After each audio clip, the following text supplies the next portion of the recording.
finger communication is a handout that I use that really gives clients a framework for self-advocacy.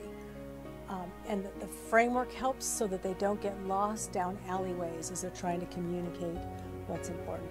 And it relies on an understanding of needs, because you can't really be a good self-advocate unless you know what your needs are. So there's a lot of instruction that has to come about what needs are, how do we identify our needs and find language for those needs. I give my clients needs lists so that they have language for this is what a need looks like and how it's different than a feeling. And most of this comes from nonviolent communication material. It's powerful stuff.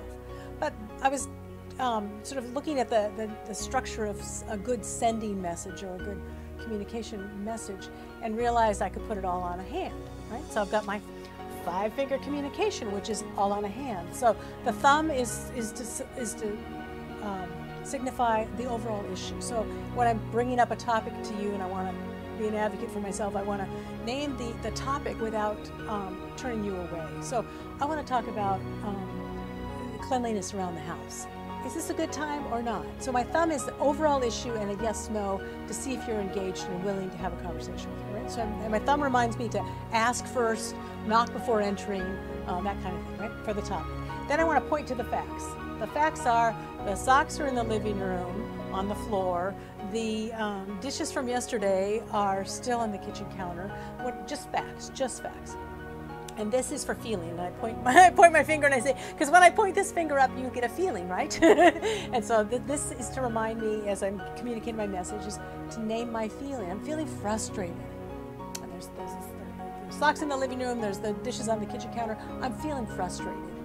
I have a need for, and that's what this ring finger is about. What's my need? And that's often hard and often the most overlooked part of a communication. What's my need? I have a need for order. I have a need for cleanliness. I have a need for cooperation. If I can identify that, I should be able to identify that so I can speak to that. I have a need for cooperation, for cleanliness.